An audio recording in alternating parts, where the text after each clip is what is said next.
बलात्कारी बाबा रहीम की खबर से हम शुरुआत कर रहे हैं। राम रहीम का हवाला कनेक्शन दरअसल सामने आया है। पुलिस को छापे के दौरान हार्ड डिस्क मिली है जिसमें हवाला कारोबार का जिक्र है। हार्ड डिस्क में 700 करोड़ के कारोबार की पूरी डिटेल्स शामिल है।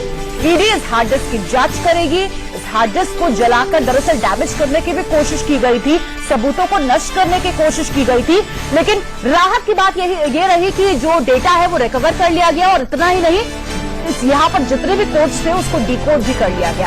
और इसी के साथ हुआ है ये बड़ा खुलासा। जिसमें इस बात की भी जानकारी है कि राम रहीम ने कहां कितने रुपए इन्वेस्ट किए थे, निवेश किए थे। हनीप्रीत से लगातार पूछताछ की जा रही है और इसी बीच एक बड़ी खबर यहां पर मिल रही है कि एक हार्ड डिस्क पुलिस को मिली है और हार्ड डिस्क मिलने के बाद यह पता चला है कि 700 करोड़ की संपत्ति, हो सकता है कि यह संपत्ति उससे भी ज्यादा हो, उसके बारे में जानकारी मिल पाई है। और साथ ही साथ ये भी पुलिस ने इतना सूत्रों के हवाले से साफ किया है कि इस हार्ड डिस्क को एनफोर्समेंट डायरेक्टरेट यानी कि ईडी के हवाले किया जाएगा और वो इस मामले में अपनी जांच भी आगे बढ़ाएंगे। इसके अलावा जब अलग अलग जगहों पर रेड की जा रही थी तो वहां से ये हार्ड डिस्क मिली है और इस हार्ड डिस्क को जलाने की भी कोशिश की गई है, मतलब जो सबूत है उसको नष्ट करने की भी कोशिश की गई है, लेकिन फिर भी डाटा निकालने में सफल रही है पुलिस उस हार्ड डिस्क से। और अब इस पूरे मामले में जांच को आगे बढ़ाया जाएगा।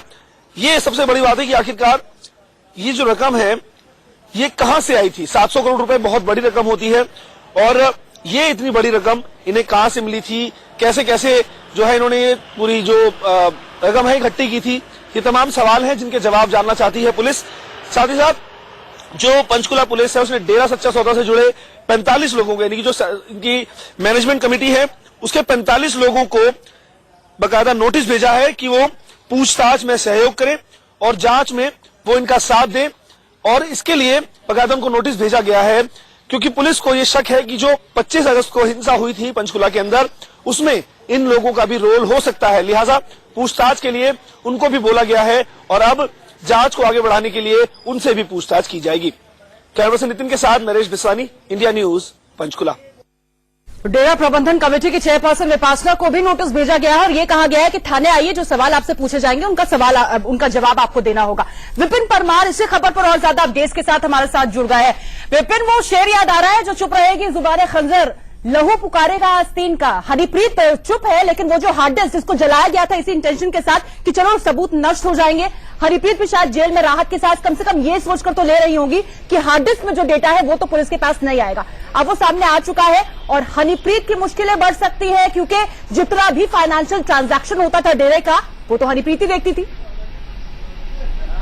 देखिए, जाहिर सी बात है, कहीं ना कहीं एक बड़ा सबूत और इंडिया न्यूज ने पहले ही डेरा की जो प्रॉपर्टीज थी उनके बारे में सबसे पहले ये जानकारी अपने दर्शकों तक पहुंचाई थी और अब एक बड़ा अहम सबूत जो है वो पुलिस के हाथ लगाई। ये जो हार्ड डिस्क है जिसे स्क्रैप करने की भी कोशिश की थी, जलाने का प्रयास किया गया था, उसमें से साइबर एक्सपर्ट्स के द्वारा जो है उनकी मदद लेकर जो है वो डेटा रिकवर कर लिया गया है। अब जो 700 करोड़ की प्रॉपर्टीज की बात आ रही है, जो ट्रांजेक्शन उसमें इंटरनेशनल लेवल की जो ट्रांजेक्शन हुई है उनको लेकर जो है अब ईडी को इसको सौंपा जाएगा। एनफोर्समेंट डायरेक्टरेट जो है उस पर जांच करेगा, उसको आगे बढ़ाएगा। इसी के साथ साथ अगर बात की जाए, कहीं ना कहीं आश्वस्त है ये जो गुमसुम चेहरा, ये जो मासूम चेहरा सलाखों के पीछे बैठा है, इसके पीछे का जो शातिराना दिमाग है वो कहीं ना कहीं अब सामने आता नजर आ रहा है। इसी को लेकर बठिंडा भी पुलिस लेकर गई थी। बिल्कुल, और इसी ओर तो दिवंगत पत्रकार के बेटे अंशुल भी इसी ओर तो इशारा कर रहे हैं विपिन की। दरअसल 38 दिनों तक यही ट्रेनिंग तो हनीप्रीत को मिली है कि मासूम चेहरा बनाना, पुलिस की इन्वेस्टिगेशन में सहयोग मत देना और बार बार ये कहना कि मैं बेकसूर हूं। लेकिन हार्ड डिस्क, अब कई सवाल हनीप्रीत के सामने आएंगे और जवाब देना जरूरी हो जाएगा और नहीं दिया